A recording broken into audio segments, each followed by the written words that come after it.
Well, good afternoon, everyone, and welcome to today's webinar. I have to tell you, I'm especially excited for this webinar, and if registration numbers tell any story, it tells me that you're excited as well.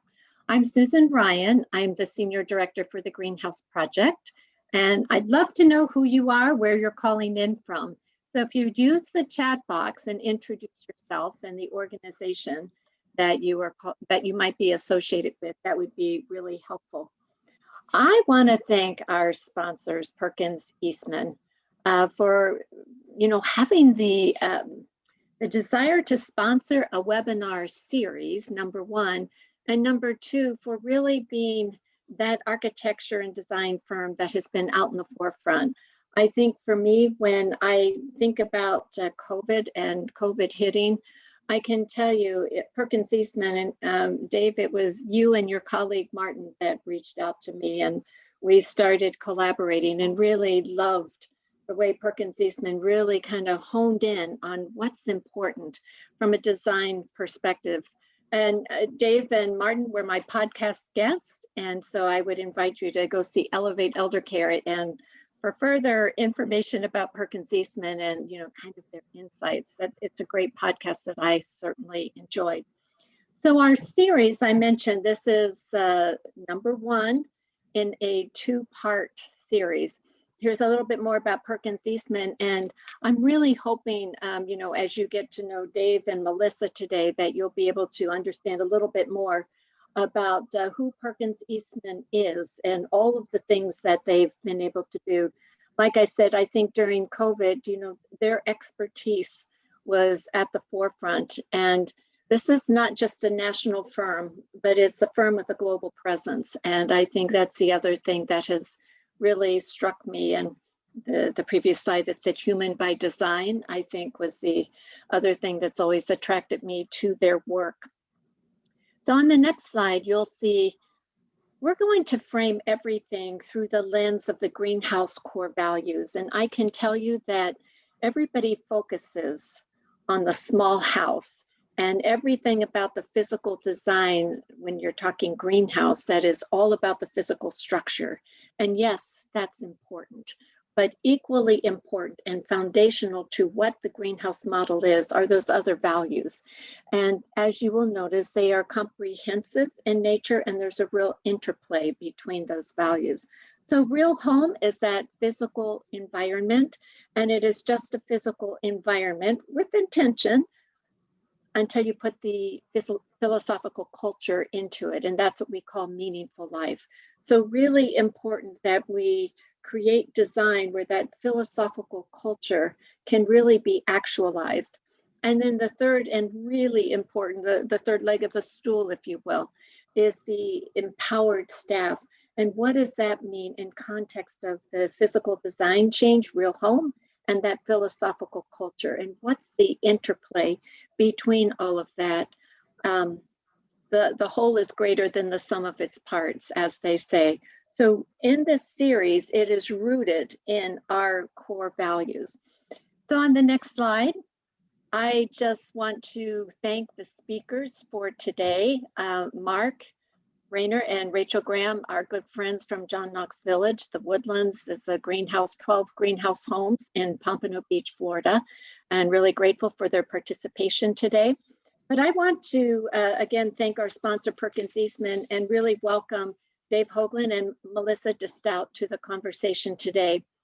Dave Hoglund is a principal at the Chicago office of Perkins Eastman. Dave is a global leader in senior care design over a span of 35 years. He provides expertise in programming, planning, and design for older adults. Dave taught at Harvard's Graduate School of Design for 15 years. He frequently contributes to publications, presents on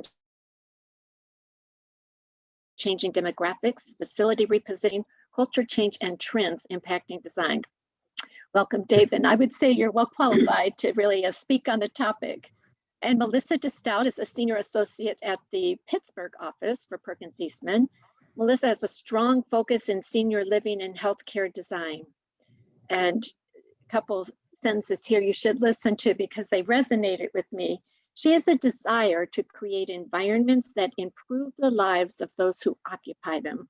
Her interest lies in connecting people, both with each other and the natural environment, in ways that have a positive impact, as well as creating sustainable spaces that improve the health of occupants. So that hit me, and I think you will really appreciate the wisdom, the expertise, and the passion for what they do in our conversation today. So welcome, distinguished panel, and Dave and Melissa, I'm going to turn it over to you. Great. Thank you, Susan. So this is a three-part series, as Susan shared. Today we're going to do community connections, and then our colleagues in 2 weeks will be presenting on shared experiences, looking at the design of the shared parts of the home. And then our colleagues will be presenting 2 weeks after that on the most intimate and private of spaces, all really around focused on the room and that experience. One of the things that we looked at was reaching out to some of the greenhouse adopters that have really given of their time over the last weeks and months. And we really appreciate all of them for speaking to us and to sharing their stories. And I think it really amplified for us the real heartfelt reason why this works and the commitment of all of the staff that have made everything possible for the elders. I think that one of the things that Melissa and I were particularly curious about, particularly after the last year, is the word community and connection. I think we're all starving for it. And I think it was very interesting that we would begin to look at all the aspects of the greenhouse and how community is made by the residents in the house, how community is made and shared between houses, and how community is shared and made with a larger fabric of community around them. And we realize that for many of you and many of the adopters, things have evolved and that there are things happening at different scales. And so we were really intrigued by the idea about how community happens. And we began to hear stories of shared needs, whether it be training or staff spaces. We were hearing about training kitchens. We were hearing about community space to gather the elders together for special programs outside of the house. We heard about shared gardens. And I think we also were hearing how operations have begun to shift. And maybe it's an issue of scale or number of houses, but some of the early houses were really developed along the earliest sort of precedent and prototype examples where they were arrayed on a street. They had a front door, they had a front porch, they had a backyard, maybe they had a back screen porch or porch. Mail came to the front door. Elders and Shabazims went shopping for food, or it became delivered to the front door. And I think a lot of those things obviously have had to adapt in the last year. But when we start to look at the precedent example, Melissa, I think it's really interesting that the idea of community connection happens at many different scales. And I think that's what we wanted to talk about a little bit today with you, is to walk through the scales of these different communities and sort of a little bit of the stories we heard. We don't have enough time for all of them. But if we think about the precedent examples from the very earliest of the greenhouses, is that it was this idea that it was a house and that the elders lived together with a living room, dining room, and kitchen. But when we looked outside the house, they related to a street, a sidewalk. Many of them have a garage in the one-story examples where although now we hear it's all storage, probably like many of our garages, and that the front and back of the house really acted very much like any of our homes in our own communities. So I think that there were a lot of good takeaways, but what we began to hear in our discussions with people is that the fabric began to change as there were more and more of the houses, and maybe as we've gotten more sophisticated in understanding community. So if we look at this, this is the VA Community Living Centers in Illinois, sitting much like any of our houses in the residential community. But one of the groups that we talked to, which was very helpful, was St. John's in Rochester, New York. And they had a very interesting, it's the two houses with a sort of little bit of white roof on them. They're in a residential neighborhood. They do address a street, just like our precedent examples. They have parking out front, but they made a move and a step that others also did, which was to share a garden between the two houses so that elders could freely move between the two houses.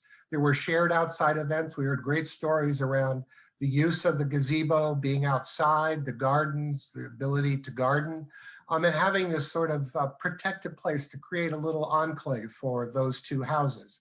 And so I think that the issue of community became sort of, in a way, how do we bring the richness of community life in the house? How do we bring that into some way that begins to share between the houses? And so I think what we're going to do next is Melissa's going to walk us through a couple other examples that step up in scale from one house to two houses to as many as 16 houses. So like Dave said, as we step up in scale, we looked at a community of greenhouses at the Mirasol in Colorado. Here they have 9 greenhouses, of 3 on a campus that includes a variety of other housing, a 55+ community, independent living, and assisted living. And they learned some really interesting things about creating community. First, that the paired greenhouses, which you can see in some of these images down here in the aerial, that they shared an outdoor space and were really easily sociable, but where the third greenhouse was separated by a road, sometimes those connections were a little bit more difficult. In their most recent phase, which was just completed this past November, you can see from this drone image that they actually positioned all 3 greenhouses in the cluster on the same side of the road to really make that connection more fluid. And then although they've looked for ways to engage the broader community and to really incorporate the greenhouse elders in the events at this 55+ clubhouse that they have on campus, they found that many in the community have had a hard time being faced with what might be their future. The greenhouse does so much to change this paradigm of what long-term care is, but there's still much to do in the fight against ageism that's really deeply embedded in our society. The Mirasol greenhouses, though, pre-COVID particularly, were a great link between spouses when one lived in the greenhouse and the other lived elsewhere on campus. It was really a great place to be that felt home-like and was an easy place to spend time together. And they've also done a great job of bringing in outside volunteers regularly as well. Then from an operational perspective, they found that they've reached a scale that they had some administrative needs that were best kept separate from the homes themselves, as well as some additional storage needs. In their most recent cluster of 3 homes, they built oversized garages. As Dave said, there's always that need for storage. And in order to accommodate some central storage and also a place for bulk food delivery to be broken down and distributed daily to the houses. Since opening in 2014, they tried a variety of different ways to have food delivered. The Shabazz had done grocery shopping, then they tried food delivery for a time, but I think eventually found the best way, both for consistency and for reliability, as well as some financial efficiencies, was to have this central receiving in one of the greenhouse garages. With orders coordinated by dietary managers who met regularly with the Shabazz and the elders to place the orders. And then during COVID, you can see in some of these images, they have a foyer and screen porch, and these places were all very useful. Staff are screened in the foyer before entering the building. Window visits happen frequently, and the screen porch has also been used to really provide that connection that everyone's been missing. And then again, as we step up in scale, you'll see the Eddy Village Green at Cajos. They have 16 houses, also in pairs, but really this creates a full village. And what they did here was that they built basements on 4 of the greenhouses to support this village. One's a central food storage and a central kitchen. The second is for administrative staff. A third is an education space for the community and an Alzheimer's program. And the fourth is that additional storage space, primarily for furniture, holiday decorations, all of those sorts of things. One of the things that we found really interesting about the Eddy was the food service program. It was very carefully planned using process mapping, where they actually physically pulled all the food out that they would use in one day in order to understand the space it takes to store it and how long it would take to distribute that to each of the 16 houses. They're so committed to fresh food and determined to make all of the meals in the home from scratch, using that central kitchen really just to break down food, things like deboning fish, breaking down meats and things like that. They also train staff there and do some special events catering, like birthday cakes, barbecues, things like that. And then each house still develops its own menu, and the food coordinator orders their food through an online order platform that they develop themselves. And then a chef, the executive chef, orders from the main purveyor and also does something really fun. They do a special event in each house about once a month, like a celebrity chef event. And then with these shared houses during the summer, they do barbecues, and they do have the clubhouse on campus for large group activities. There they hold mass and find that they get several uses a week out of it during good weather, not as much during the winter time, just due to having to travel outside to get to it. They did share with us that 16 houses sometimes feels like a lot on a campus, and that 10 to 12 might be more manageable, but they've really gone to great lengths through their planning and organization to stay true to their guiding question of, if I were home, what would I do for every elder living in their 16 greenhouse homes. And then many of the example adopters that we talk to have a legacy nursing home, some at a distance and some that are right on campus, like here at the Jewish Senior Life in Rochester.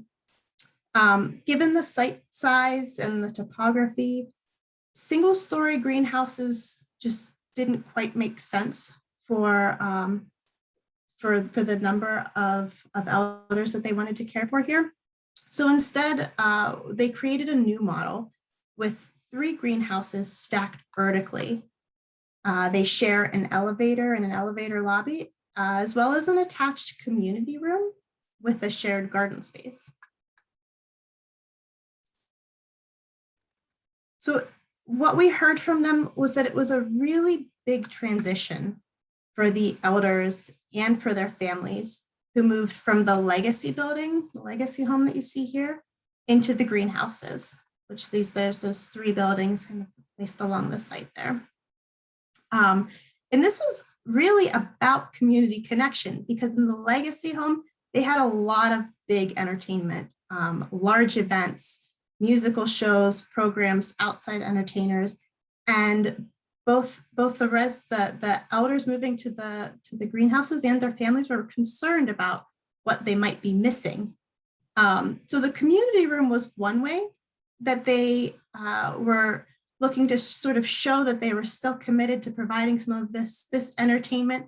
But what they found was that they still had to do a little bit of retraining, both for the staff and the elders, to really focus on that engagement within the homes themselves.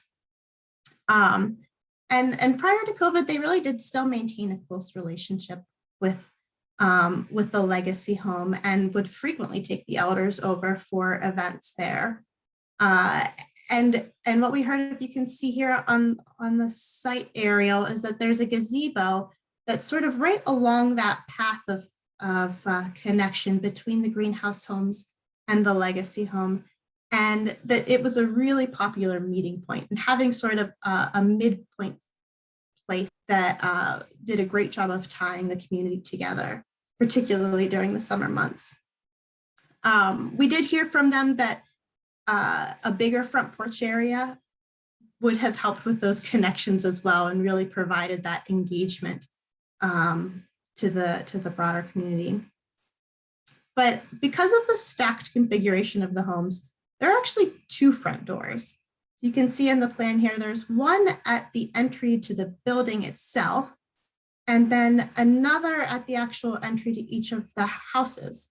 So this creates a transition space for staff as well as deliveries, sort of to provide a filter for what happens inside the building versus what happens inside the house.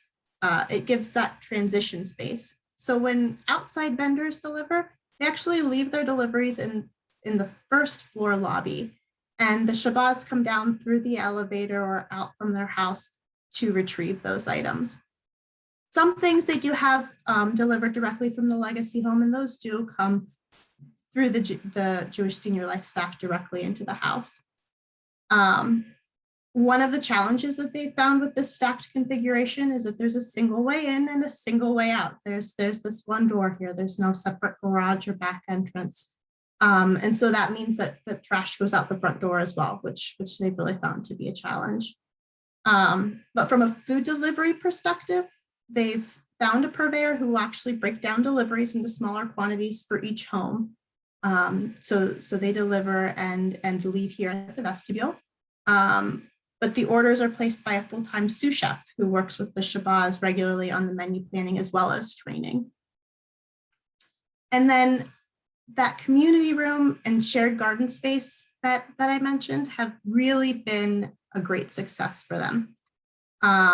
During COVID, they've been able to use the community room for visitation without having to have visitors actually enter into the home. It's sort of a third place for visiting. And then pre-COVID, it was a great place for elders and their friends to get together. They've also made a lot of use of the community room for staff development training, staff meetings, things like that. And they've found that each of the courtyards, these shared courtyards between the three houses, have really been customized based on the elders that are living there. So in some, they've got vegetables growing, and others flowers. They get a lot of use during the summer months for picnics and barbecues, and really have been a great space for that community making. And then being in Rochester, they found that the Four Seasons porch that they put on, the fully conditioned porch, has really been invaluable, and is a space that's used all the time to sort of enjoy that feeling of the outdoors comfortably, even throughout the Rochester winters.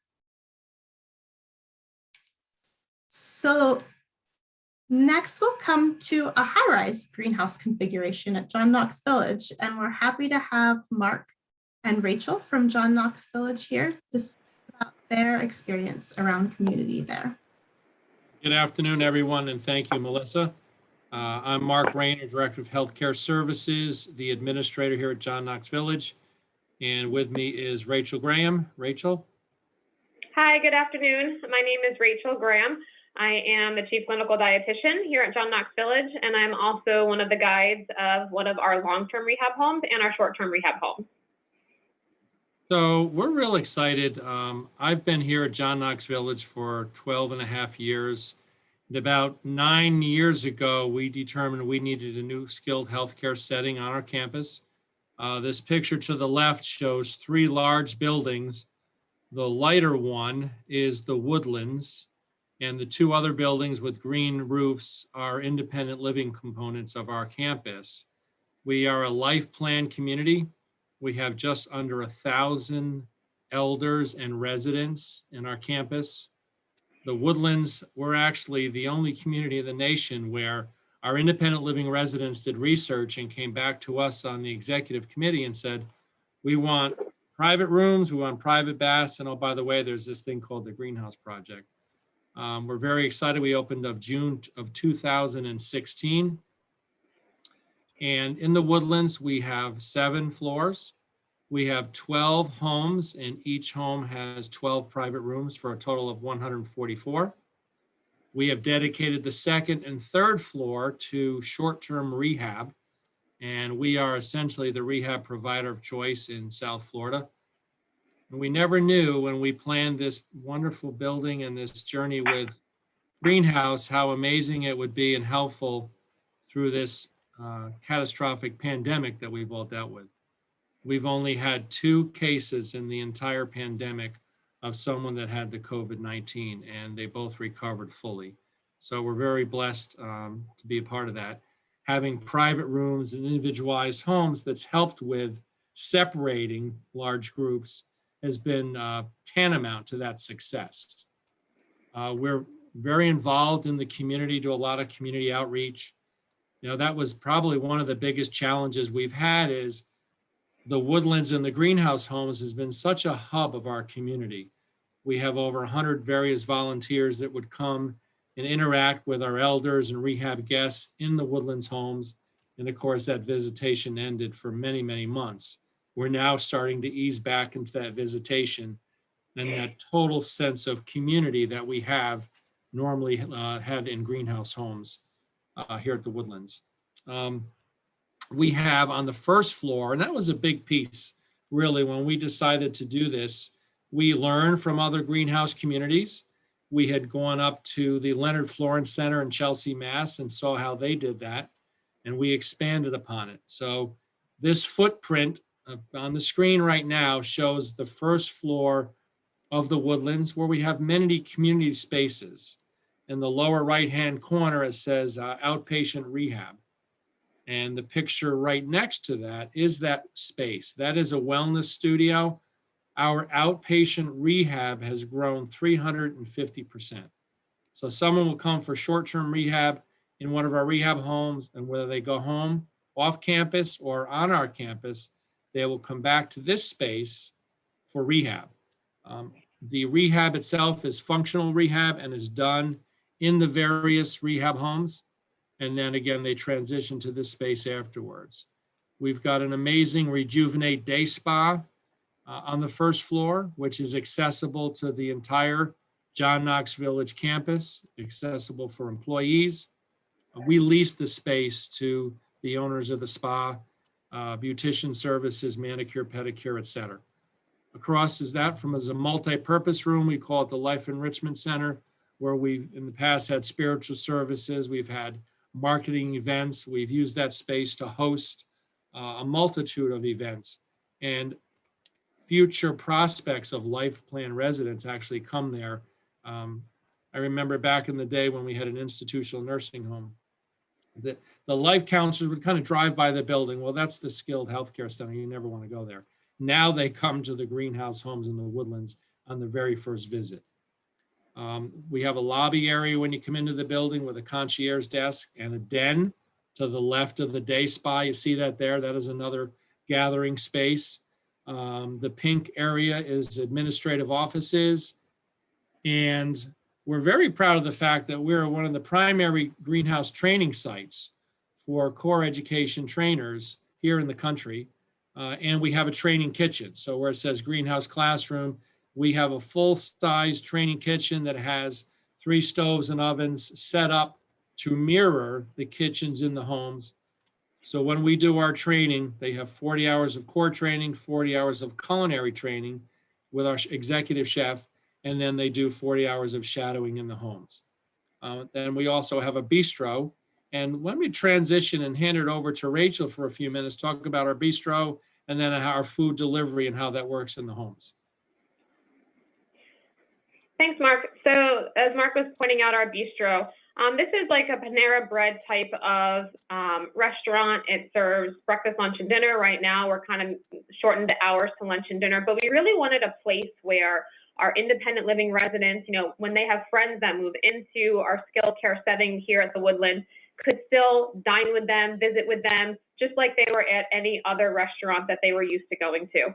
So this is a great spot for it's open to everybody. It's open to people outside of the village as well. The employees can come and dine here. Another just great communal space. There's outside seating as well, which has been so prevalent right now during COVID because we are able to host family visits outside of the bistro. Now that they have been able to open back up, they can have a meal with their loved one.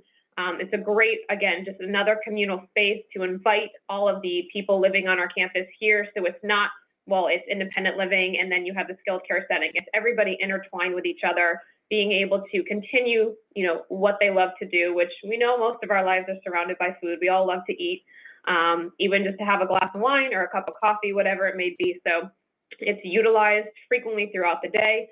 So that's really a great space to have. And then you can kind of see back of the house, there's some kind of light tan area spaces. That is our food delivery site. So we are completely self-operational here at the Woodlands.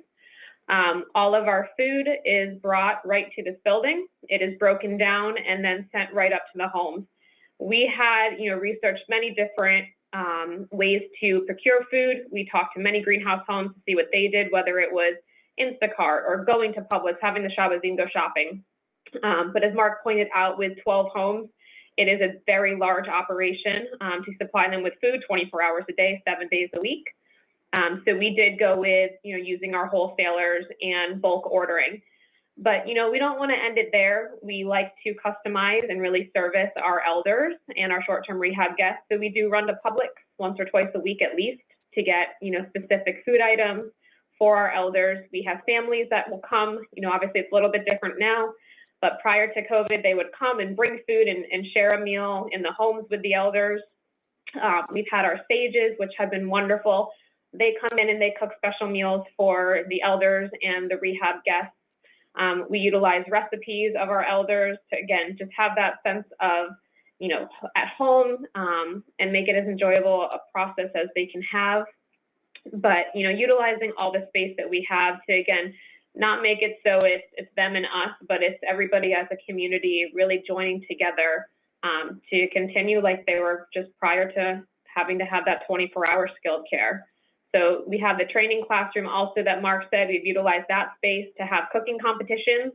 Again, inviting some of our independent living guests to be judges and come over and watch our staff cook, inviting the elders from upstairs too to come down and taste the food. Again, the more opportunities we have to have everybody come together, we've just seen it flourish. So, Mark? Yeah, Melissa, did you have another slide after that? Or is that the main slide that we're going to be working on? Thank you. So again, that's our main lobby area as you come into the first floor of the Woodlands. The picture on the right. We have 2 elevators that go up to the 2nd through 7th floor. And when you come off the elevator, there's 2 homes. You go to the left or the right. As you can see on the left picture, that is our Rejuvenate Spa Salon. We're full service for hair, manicure, pedicure. There is also a massage room there if anyone cares to do so. We've now opened that back up gradually, 1 guest at a time with the beautician and still using full personal protective equipment. The beautician is. So, and then if you can kind of see through the back window there, that's a back shot of where our bistro patio is. One thing in the design and see what else we have for, let's see, I think those are the primary slides, if I'm not mistaken. You go back to the floor plan for 1 second. The slide before, please. Thank you. So as you go up in the building, the location of our laundry area ended up that the laundry vents face the front of the building. So you can actually get snow in South Florida at the Woodlands. We try to do everything, and actually sometimes it's lint from the dryers that goes out of the front of the building. So to my architect friend Dave, that would be one thing that we would change. But we're real excited about what we do here. It's a real community involvement, and I'm just happy to be here. One other thing too, I just wanted to point out real quick. I don't think it's in any of the slides or the pictures, maybe in the aerial shots, but we have right outside of our building, they built a dog park, which is another great communal space. And, everybody loves to watch little puppies run around. And so you can kind of see it. It's right, if you're, let's see where the parking lot is, and then there's a little beige walkway with a to little the right, turnaround just a little bit. there. Yep, you got it. Exactly. Mm-hmm. Yep. So that is our dog park, and it's wonderful because our elders living in the Woodlands can see out their windows, can see the dog park, but it's also so close to us in proximity that our elders frequently are getting out there and just watching and, again, engaging with our independent living residents. We have tons of animals on our campus. So again, just the more communal spaces, the more opportunities to, again, engage and have that meaningful life, which is wonderful. And the picture in the lower corner there, that is the rear of the bistro. And we've actually utilized those outdoor spaces for the visitation. We set up an Outlook Express calendar. They're 1-hour visits. They have to be scheduled in advance. We screen at our main gate, and then they get a full PPE kit. And then we bring the elders down from the home to visit in those outdoor spaces rather than having them go up into the homes. Mark, one of the stories that was shared, you touched on it, that it was actually very resident driven from the Life Plan community about looking at the greenhouse as a concept to bring it here. But I think there's also a story about their interest in engaging even where the location of the building was to be, from the standpoint of being connected from a larger fabric of the community and instead of putting it off to the side. Anything you can share on that story? Yeah, and it really was an exciting journey. And our independent living residents, and we had committees, we had implementation teams, they truly were involved every step of the way. And when we were first deciding on the project, it was potentially going to be a smaller scale. And you can't see it in this photograph, but if you looked at the large photo here where the building is, at the very bottom, that's I-95. So we're nestled between I-95 and Dixie Highway. We're about 70 plus acres.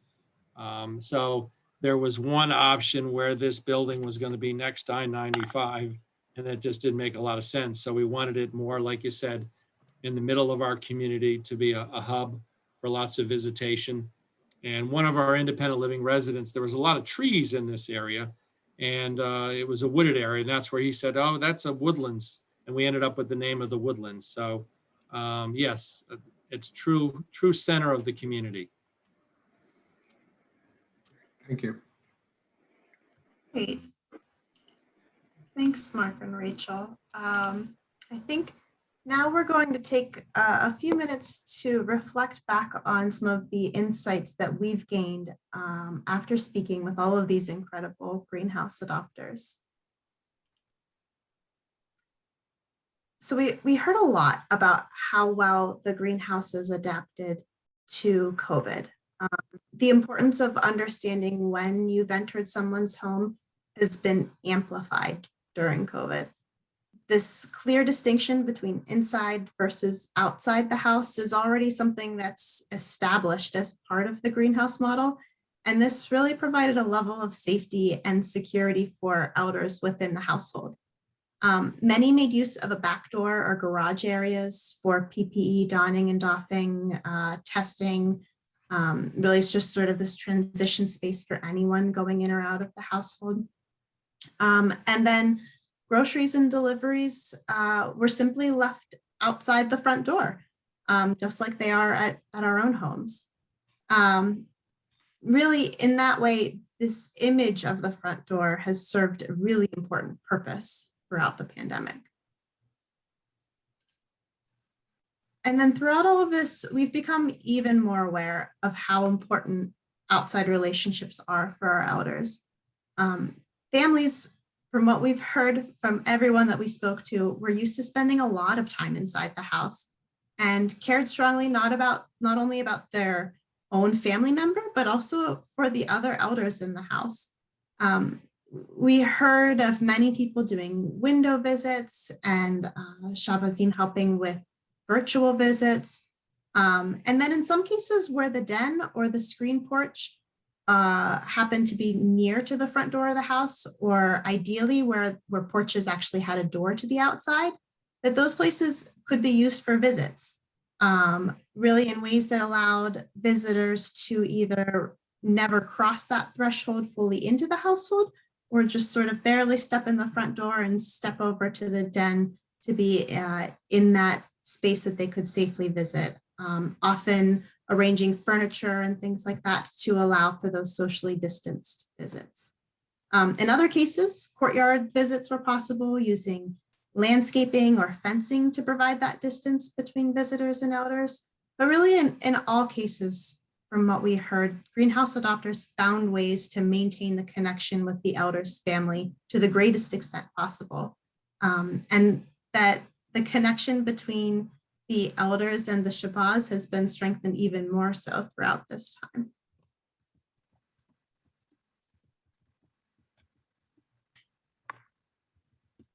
So one story that I will on to Melissa's that I thought in a way kind of summed up so much of this and sort of what we've all struggled with was that one of the communities, the husband came every day for dinner with his wife in the greenhouse home. And obviously once COVID struck and there were new rules and new procedures, it didn't make it possible for the husband to come have dinner with his wife. But what the staff did is that they actually set up a table on the front porch in eyesight to the dining room table, and they would bring his dinner out every evening so that he could have dinner on the porch and still see his wife. And I think that kind of creativity and that kind of passionate understanding of the individual and everything that it meant, I think is just so much about what the Greenhouse Project is. But I think the interesting thing that we took away from our calls, and by the way, I meant to point out earlier that these are not all Perkins Eastman projects, and we're really very fortunate that Greenhouse Project was able to share not only connections with the adopters, but also we were able to get photographs and plans. So I do want to thank the architects, and we gave credit on the bottom of the slides where of those projects. But I think that one of the things that we began to detect was a little bit of the tension between some of the core values of the greenhouse home and sort of how it had evolved operationally. And then there began to be these questions of what happens from a support side outside of the greenhouse. So we began to hear stories of office spaces, sometimes in basements under the greenhouses, sometimes just a separate building, sometimes as part of a clubhouse, or maybe the offices were somewhere on a campus because they were part of a larger senior provider. So I think that we did hear things about how staffing happens. We heard on the right-hand side a lot about storage, never enough storage, wouldn't be the first time we heard it from any client. But I think that we began to hear as there were more greenhouse homes, maybe on a campus like you saw at the Eddy or in a vertical building like JKV, is that there were more things that needed to be stored to help support all the houses, not only from lawn maintenance, but also from food storage, supplies. We heard about carts and golf carts and things that needed to go around on the site that weren't owned by any one house. And so we began to hear those stories. And then the food, we heard, very different kinds of stories about how food pre-COVID was procured. And we heard probably every single option from taking the elders shopping. Again, this is prior to COVID. We have heard about some stories of taking them now or to take a family member shopping. We certainly heard a lot about food delivery to the house, that there were food purveyors that were willing to break it down into the quantities that each house needed. I think one of the perhaps silver linings of COVID for many of us is that now every local grocery store and Sam's Club and Walmart and everybody are all delivering food. We had a rocky moment in the first weeks when they didn't have enough staff to deliver to keep up with the demand, but we certainly heard from a number of providers that they were still able to obtain the food from the local grocery store provider, and it was still broken down in quantity. But we began to hear a tipping point when it got up to, I'm going to say maybe more than 6 houses together, is that this idea of buying in bulk, both from a cost standpoint, but also an ability to have more control over the storage and delivery of product and then breaking it down. And so then we saw different providers either having a basement where they fitted out a distribution kitchen or a commissary, for lack of a better word, or JKV where they had that, but then they also had the training kitchen. And I think what we also began to hear about was that in the smaller campuses of a couple of homes, they were able to order the food and manage it with some culinary oversight or dietary oversight. But once we got up into more and more houses together, there was more concern around food safety, Temperature control, particularly where it was being received, broken down, and then delivered. I think the example Melissa talked about at the Eddy, where they put all the product out on the table and realized that it was going to take them 3 hours by the time they left to go to the first house, by the time they dropped everything off and delivered to the 16th house. And once they realized that, they couldn't hold temperature in any kind of mobile distribution system. So they had to reinvent how they were going to deliver food. So I think that we heard all these different layers, but I think that one of the tension questions that I think is very interesting, and I'm hoping that Debbie may bring this up with Susan, is where does the original concept meet, for lack of a better phrase, institutional creep? Are we being true to the core values and the principles in everything we do? And how do we balance those things? And certainly we know in different states and different jurisdictions, Department of Health oversight, that some of these issues are amplified maybe to a higher degree than in other places where other adopters are. But I think that everybody's been very creative, not only through COVID, but in establishing their campuses. And certainly we heard stories of they started one way, but have evolved to another. And I think that it's an interesting question about how we keep true to the original concepts, but also make sure that we're not ending up institutionalizing some of our procedures. Dave, thanks for bringing up the idea of tension. And I think that's a good word to use to describe this push-pull that we oftentimes find ourselves in. You know, when I think about large-scale projects, we come from a place that has a level of institutionalism in it. And we have been taught for so long to be efficient in our deliveries. So that happens with scale, whether we're talking about greenhouse homes or food orders, and you can go on and on. The premise with greenhouses is that smaller is better. So we start with the footprint.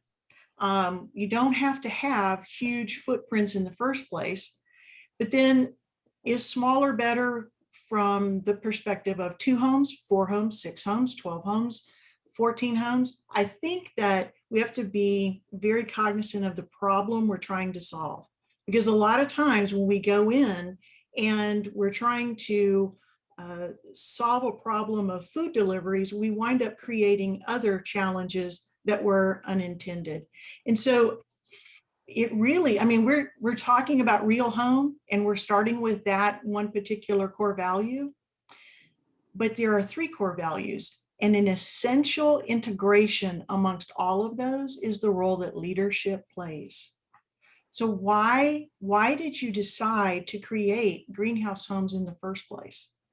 And how do we look at really creating a home where people live within an intentional community? There are things that happen with scale, but if we can go in with a vision of what we were trying to accomplish in the first place and stay true to that, I think it helps us to be cognizant of institutional creep, recognize it. And you know, this pandemic, it has turned so much of what we have tried to do with person-centered care approaches on our heads. I mean, whether it is a clinical practice or a physical design, I mean, now I'm hearing about how many hand washing sinks do we have to have in a house for 12 people? I mean, sometimes I've counted up almost 20 something sinks. Yeah, infection control is appropriate, but how far do we take this? So it is a tension, and it is something to be very aware of. So I'm gonna stop there. Susan, you might have some comments you want to add also. If I can just add one thing with the next slide, because the other area that was interesting, Debbie, was the empowered staff side of this. And I think that was really intriguing to us, because I think, and you can clarify for this, but in the early adopters, a lot of the training was sort of on the job in the house, and certainly prep before they open. But then the question is always, what happens with ongoing training? And I think if we're going to have really truly empowered staff, it's not only the model of care we provide, but giving them the tools to do it successfully. And I thought it was very interesting at JKV and Eddie that they actually had a training kitchen that they use. And this one is actually Jewish Senior Lives. In one of their other projects, they use that as their training kitchen so that they can empower the staff in this whole dietary side to be successful with both the quality of the food, the fresh food, and the fresh meals. So I think it's incumbent on all of us to look at these things through many different filters. And I think this sort of sense of community, just to wrap it up, is, I think, so key. And I appreciate you allowing us to be part of your time today. And I'll turn it back to Susan and Debbie. So let me just comment on that conversation between the tension. And Debbie, I think you well articulated some things. And David and Melissa, first of all, thank you for an incredible presentation. And really, you know, there are so many things that I wrote down that were really important about the model and about those values and how design connects those values so beautifully. But pertinent to the tension, and if there was a slide in the training picture that you had there, and on the screen was something that said beliefs. And when you see the PowerPoint that is up on the screen, and I think this is part of what, it's not just about building it and saying, yes, we fundamentally agree to these core values, but it really is shifting our mindset and shifting our beliefs. And when I'll use myself as an example, as a director of nursing, who is steeped in an institutional way of approaching problems and thinking about how do we do things? How will we get our groceries? How will we do these different things? We have to shift how we think, how we see what we do. And my default wants to go to institutional. So especially, I think we were talking about what happened when COVID hit, where it was easy to go there. So let's think about our beliefs, and let's really shift our mindsets and our beliefs about what we think and feel about long-term care. And then that should inform our behaviors and what we actually do. And last but not least, and what are the systems? So, you know, you talked about different ways that people will procure food. And so let's think about what is the system that will really support our changed belief and behaviors that we want to support going forward. And then we hold each other accountable to doing that.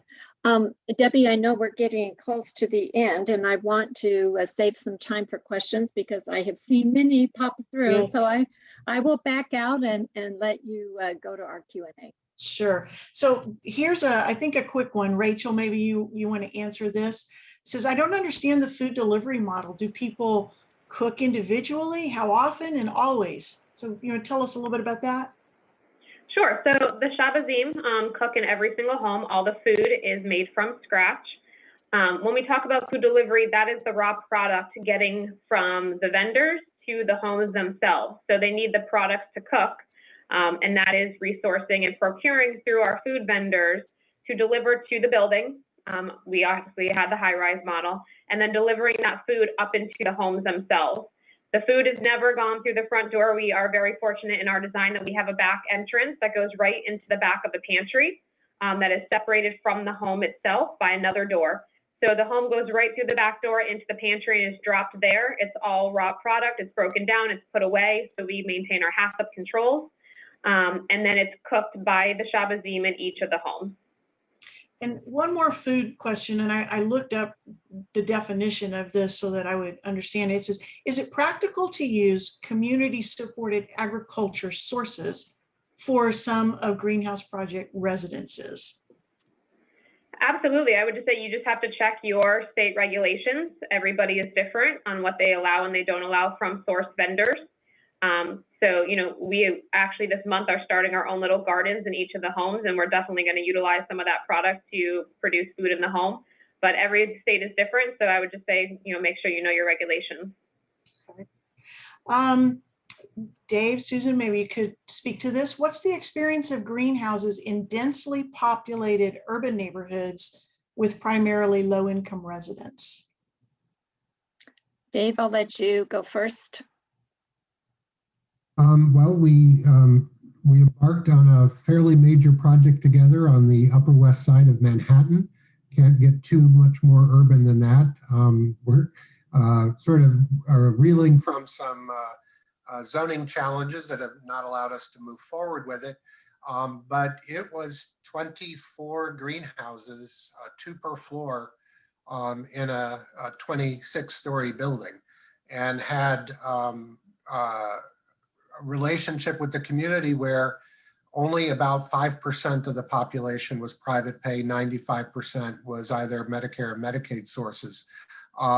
Very low income neighborhood, but people were coming from all over Manhattan to, it's the Jewish home of Manhattan, to provide and seek services. So I think that there are great examples, maybe not as many built as we would like to look at, and you probably know better some of the other stories, Susan, but I think it's clearly a model that can work at many, many different levels. Right, and I'll build on that. The Leonard Florence Center for Living in just outside Boston, Massachusetts. Chelsea is the second poorest city in the Commonwealth. And they have a pretty high percentage of those living there that are supported by Medicaid. Another community is in Detroit, and 2 greenhouse homes, and they've done this in partnership with the PACE program. And once again, these are dual eligible persons that are living there. And so once again, definitely densely populated in the urban area and for the underserved. Those are the communities that certainly pop to mind, but it's possible is what I'm trying to say. So I'm going to throw out one more question, but before I do, I want to make a statement. There's been some assumptions in the chat and the questions that this is assisted living. And Mark, Rachel, the Woodlands there is skilled nursing. You do rehab and you do long-term care skilled nursing. There is a smaller percentage of assisted living greenhouse homes, but the majority are skilled nursing. That said, there was also some questions and comments about greenhouse homes. Are they for dementia, people living with dementia or not? So here's kind of a question. They want to hear more about the paired houses from a village design perspective, and are they used for people with moderate to severe dementia? So how does that relate to community engagement, autonomy, safety, staffing? We can't answer all of that, but just some quick comments about kind of that paired housing design, and for those living with dementia, maybe some of the advantages. Well, I guess maybe a couple different comments. One is, I think all of the examples we showed you today are all skilled nursing. So we certainly have done, and you will hear about it in the other 2 workshops, some that are assisted living, and one in particular that is focused on memory care, and was one of the sort of ideas behind creating it. I think the one thing that we know at skilled nursing is that different providers have a different feeling about how to approach this. Some really believe in integration of people with dementia, and so there is not a dementia-specific nursing greenhouse home. And we certainly know other providers that believe that they can provide more specialized care and attention to folks with dementia by congregating them into one house. And I don't think we're agnostic. We think they work. It depends on what the provider and the mission and interest of the organization is. But I think that what's interesting to me in my life arc of architecture and working with seniors is 35 years ago, I went to Northern Europe to look at what was happening in Sweden and Denmark. And they were renting apartments in apartment buildings and providing skilled care to 4 to 6 elders living together. And to me, it told me the story of what the future needed to look like before I ever knew there was a greenhouse project. Many years ago, working in memory care, it was one of the first opportunities where we saw adopting that kind of idea of a small number of people, 8, 10, 12, living together in a very traditional house with bedrooms, living room, dining room, kitchen, was something that really benefited folks with memory support needs. And it was interesting to me at that time because we had any number of clients that said, well, if we build this, will we need it in the future when dementia is cured? And I think that what we're embarking on is something that is good for everybody, no matter what their needs are. The idea of smallness, the idea of scale, the idea of personal connection, the empowered staff. So I think that this is a model that resonates and works with everybody wherever their needs are, physical or intellectual. Well said. Susan, we'll turn it back to you now for some wrapping up. Great. Well, I first of all want to thank once again our panel of experts and Perkins Eastman specifically for sponsoring this. And I'll draw your attention to subsequent webinars in this series. Shared Experiences will be on April 20. Dignity, Privacy, and Choice will be on May 4. So really encourage you to register for these. We want to see you on the next webinars as well. So on the next slide, we've got a few promotional slides, just a couple announcements for you to keep top of mind. I mentioned earlier the podcast that we host, and Dave Hoglund and one of the associates at Perkins Eastman, Martin Seafring, were my guest at one point. So I hope you'll go back and listen to that. Additionally, you'll see here the save the date for the Dementia Symposium. We are going to be doing a Dementia Symposium on September 14 of this year. Stay tuned for details. We are working out some really exciting details. And for the questions that came up in the chat or Q&A box, I hope that you'll take part in our Dementia Symposium, because we have got a lineup of exceptional speakers that I think will really, truly address some of the questions that you have more specifically about supporting people living with dementia. And as Debbie said to Dave, those were good comments, what you saw and what you believed about supporting people living with dementia. So that's a wrap up for today's webinar. Again, thank you, Perkins Eastman, for your sponsorship, Dave and Melissa for your expertise, and certainly Rachel and Mark for your participation as well. John Knox Village is one of my favorite places to go. I have a real affinity for the Woodlands. So thanks, everybody. Debbie, always appreciative of your support and facilitating this, and the wizard behind the curtain, Janet. Thank you for the tech support. So goodbye, everyone. We hope to see you on the following 2 webinars. Take care. Have a great week. All right, thank you. Take care. Bye-bye.